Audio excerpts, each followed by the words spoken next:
Hi there, and welcome to this episode of Consciousness Motherfucking Empowerment. Here we talk about consciousness and how to reach your fucking dreams. Okay? Now, welcome. So, I want to share my reflections on Thomas Troward's book, The Edinburg Lectures on Mental Science. I'm going to go over causes and conditions. Forget the chapter, but we're going out there, chapter 1X, which is 9, causes and conditions. A little bit about myself, because even I was reading this, I was like, even I got a little doubt in my mind. I was like, that's not real. Like, you can't create from your mind. I'm like, what the fuck? Like, that shit's bullshit, you know? Because when I was in prison, I would visualize myself being in college, feeling the sun on my skin because we're indoors, especially when we're in lockdowns, we're indoors. So I would feel the sun and I would feel myself as being a successful college student, okay? Now I'm 33, but back then I was 18 when I was incarcerated, 18, 19. And I got out right when I turned 20, a few weeks before. And then when everything started happening, I was getting deja vu. I was succeeding, I was doing well. I'm like, wow. Because I impressed my subconscious mind. Just at the time, I was physically locked up. Physically, I couldn't go out. I was incarcerated. So, in a sense, you are also doing time because you're living life, you're living your human existence. Just better conditions than being incarcerated. Or you may be incarcerated if you're watching this. I know sometimes people have access to internet. So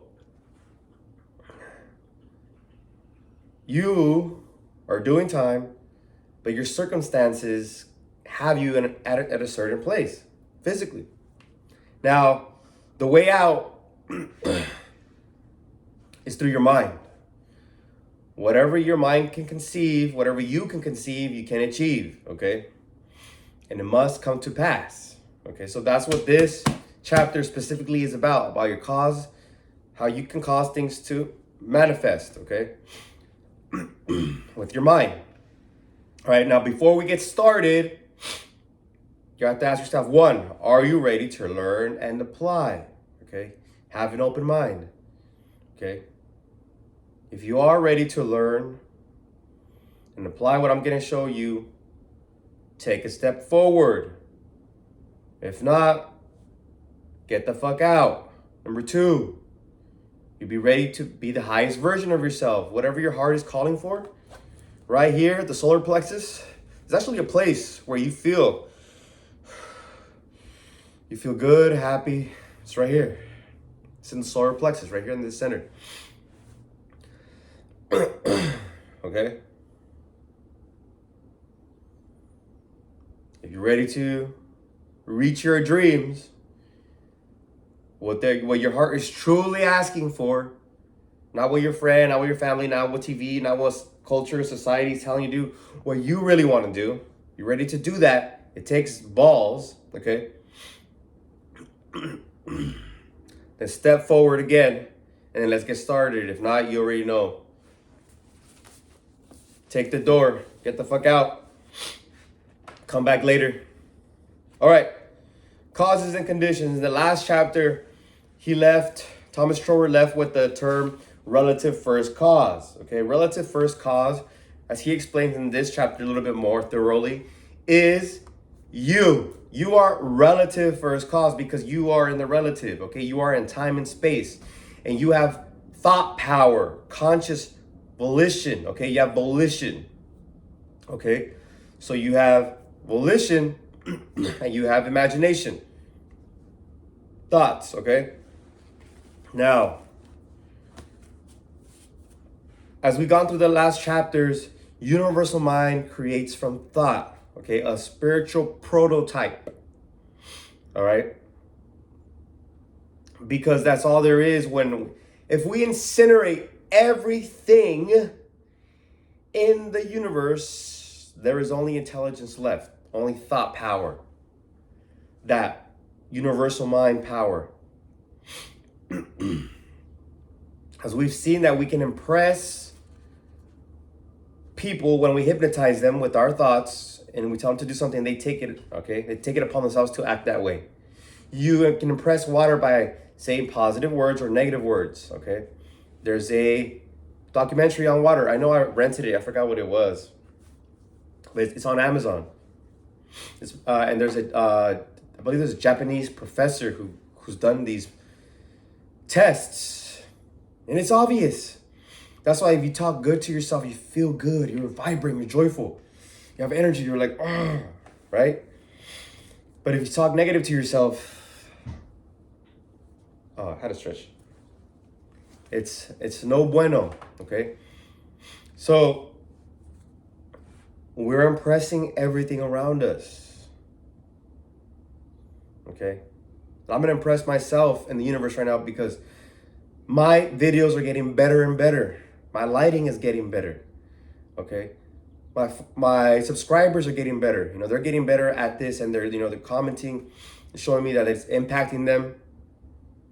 My subscribers are increasing, okay? As you say, it shall be done, okay? There's different ways, different versions in the Bible where they have the verse, as you believe, it shall be done unto you, or it shall be done unto you as you believe, it shall be done unto you as you have faith. There's different versions. Look them up and then take it in. The key is whatever you believe, it will create. So as what you are saying is what you're believing, you're manifesting. What you're saying is already manifest. Because you've not only done it on the non-physical, the spiritual, the mental, but also in the physical now, in time and space. You put it on all three levels. Now a little bit about that, a little bit of tangent. Attitude is your thoughts, feelings, and actions. My master, Bob Proctor, who's the one who opened the door and guided me through this on the physical plane. Because God is always leading us, right? But on the physical, we have our teachers. Thought, feeling, and action is your attitude. So positive mental attitude is positive thoughts, positive feelings, and positive actions, which is your attitude. Okay? Now, the universal mind, going back to the universal mind, it creates all through intelligence. There is an infinite intelligence. It can't be divided. Okay?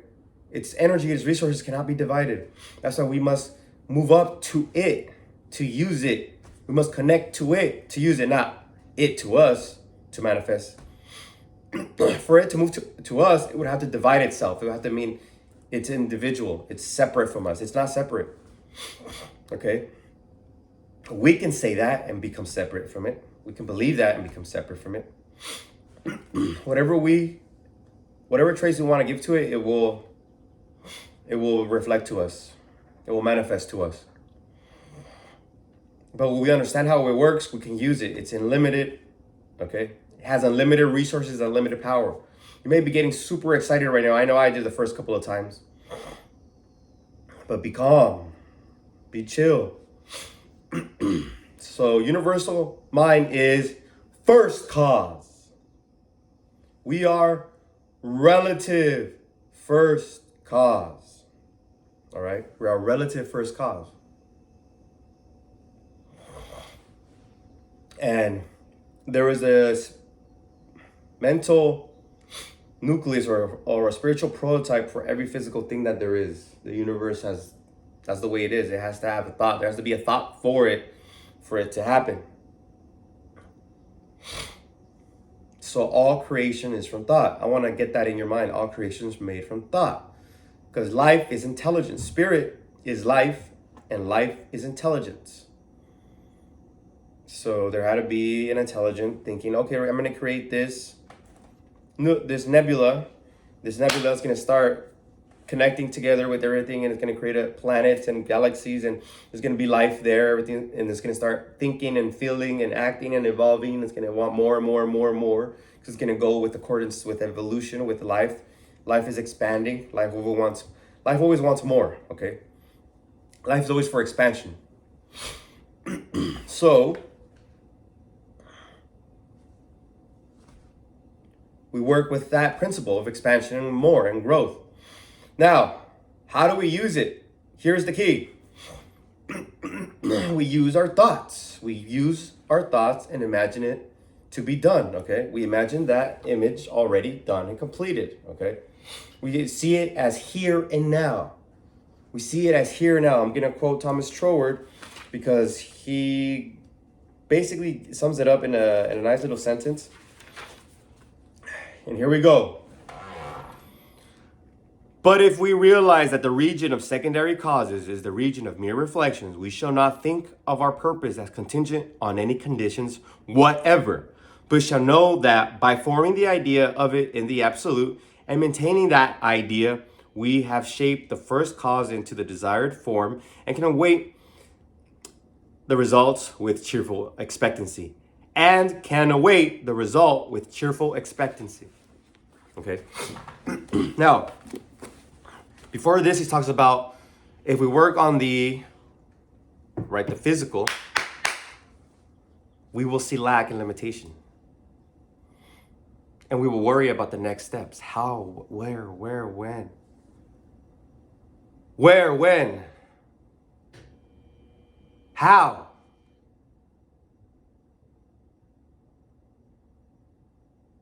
We're on the limited. We're on the relative. Now, when we think and we understand from the mind, we know that it's infinite. Our thought power is infinite. Life energy is infinite. We are infinite. Okay? We have the same power as the universe. Same thought power. The universe created through thought power, through this type of intelligence, this volition, this will. More importantly, we have conscious volition and imagination. We have what Neville Goddard would say, the scissors of the mind. We have imagination.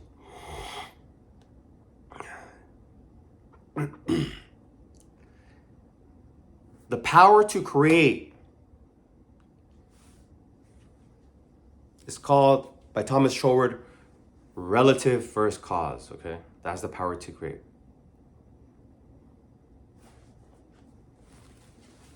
He uses that term. Neville Goddard doesn't call it something like your power, you know. He probably calls it like your divine power or consciousness power, but he not necessarily. He uses imagination. He uses your wonderful human imagination, because that's what's creating your life. Whatever you're impressing onto your subconscious mind, okay? Into your mind. Okay? Your mind is your tool. You are just consciousness, but your mind here on earth, you can use to create heaven on earth, or you can create lack and limitation. It's up to you. When we start thinking about lack and the how and all this, etc., we're thinking about from secondary causes. We're thinking we create from secondary causes. Okay, I'm going to repeat that again. When we think about the how and the when and the where, we're thinking about secondary causes. We're thinking about lack and limitation. We're not thinking from first cause, knowing that all things come from thought, all things come from God, from heaven or infinite intelligence, whatever you want to call it. When we know that, we know it's like, shit is mine. I'm going to know what to do. The hunches are going to come. And we get to do this. So don't look at work as work. You know, the stuff that you got to do. I just did this. I just had this epiphany recently. I never had a problem with work, really. But we get to do this. We get to live. We get to live. We get to do this work. We get to do this. So when I'm working, I'm doing something like, I get to do this activity. I get to do this. It's going to help me get to X, Y, Z. You know, and then when the money comes in, I'm like, of course. You know? Of course. And the affirmations and the visualization, that's the first fucking step. Okay?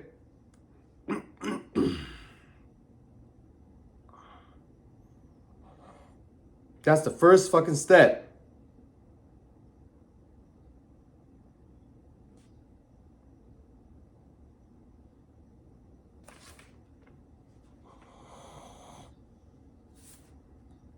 Okay, yeah, sure. But I'm gonna leave it at that because that's what Thomas Troward says. If we're gonna create from the divine, from first cause, relative first cause, right? Because we're relative first cause and the universe, God is first cause. If we're going to co-create, then the first step of activity, of action, of work, whatever word you want to use, but words are very important, so select them wisely. The first step of activity is your fucking imagination. Is your thought. And now, like Thomas Troward said, form the idea and the absolute and maintain that idea. Okay? We have shaped the first cause into the desired form and can await the result with cheerful expectancy. We have shaped the first cause into the desired form and can await the result with cheerful expectancy. Okay. So maintaining that idea and shaping first cause, which is that substance, that spiritual intelligence, that substance that is beneath everything, that will still exist underneath everything, even if everything gets incinerated. Then we have shaped it into the image that we want. All right. So I think that's very important. Everything I said there was very important. I went over the way we work with the mind because of our thought. We're relative first cause. The universal mind is first cause. We shape that image. We use our imagination. We maintain it, okay? Because we already shaped that spiritual nucleus, okay? We use the spirit, we use the thought, and we shape that nucleus. We must maintain it and see it as already done, okay? See it as it's done. It's already done in the spiritual. Now, your thought mind, your thought and your mind power is going to bring that energy to it. Like in the past chapters, will, just like a baby, like in a person or in an animal, has this will to bring towards all the resources. It's called the law of growth. Through the law of growth, your spiritual nucleus or your thought image is gonna bring all that energy for the physical universe to manifest it onto your physical realm, onto your physical life, okay? Because you have it in your spiritual life, so it'll be in your physical life. Now, if you are focusing on the when, where, why, how, all this stuff, and you don't see it as done already, and you don't understand the laws of the universe, then you're gonna be. It's because you're still thinking in the secondary. You're still thinking in the secondary relative causes. Okay, relative causes, secondary causes in the relative time and space. Okay, that's why. So just keep watching these videos so you get impressed with this understanding. Okay, even I had that little thought, but then I was like. But then my mind started thinking like, oh wait, you can't create from thought. And then I'm like, wait, have I created by thought before? I'm like, yes, I have plenty of times. And so I just rejected that thought.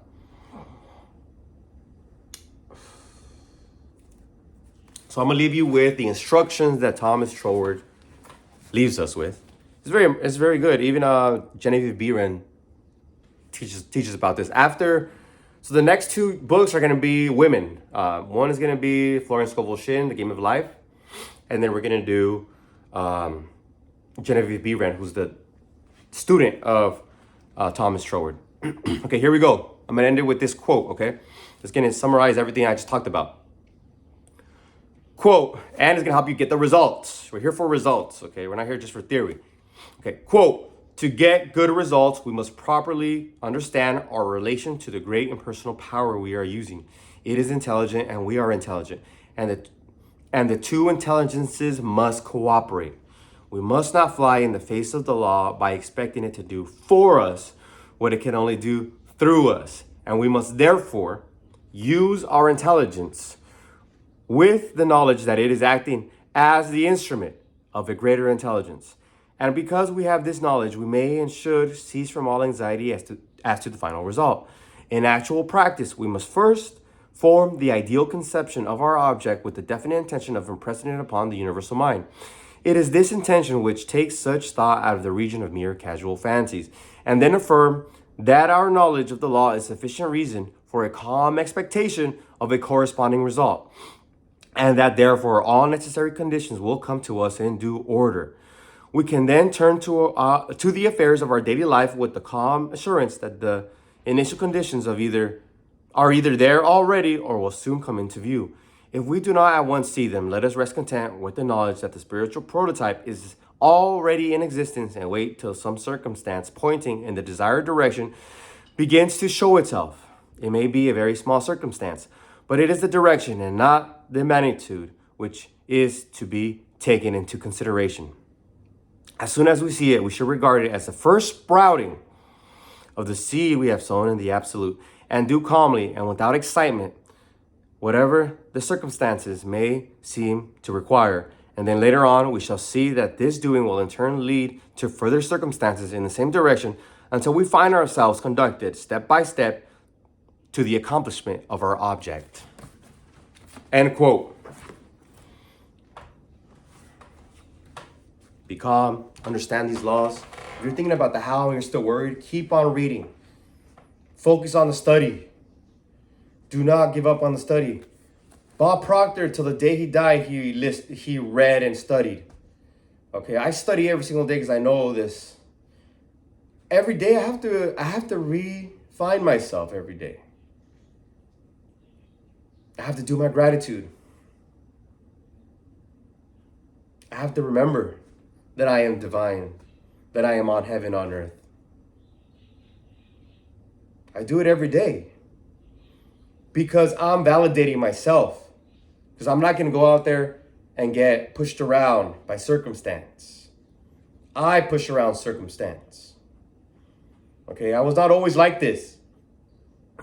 So it's important to have a perspective, because a perspective, a way of life, okay, is what's going to have you stable.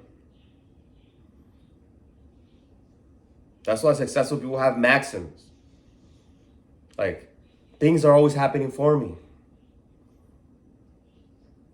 Things happen to me, best case scenario. Or you could just say, I see the positive in everything. I see the positive in everything.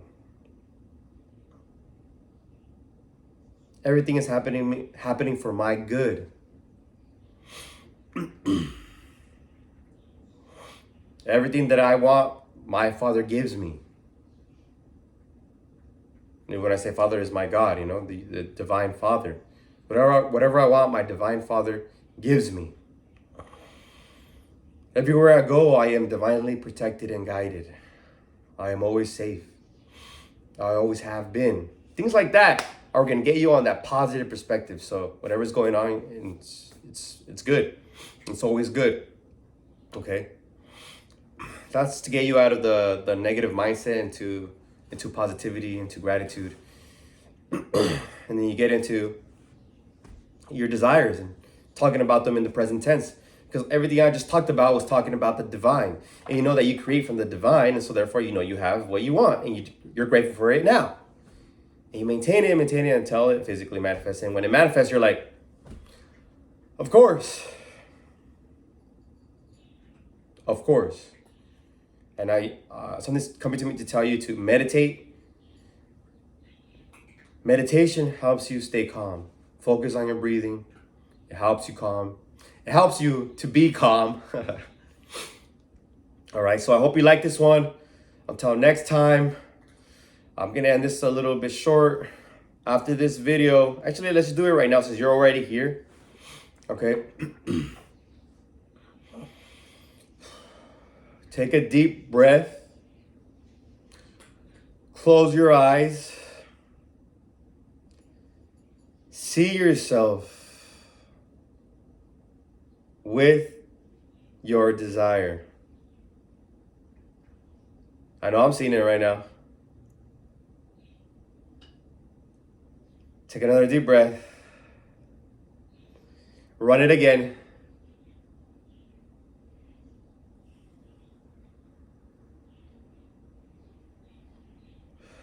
Now take another deep breath and open your eyes.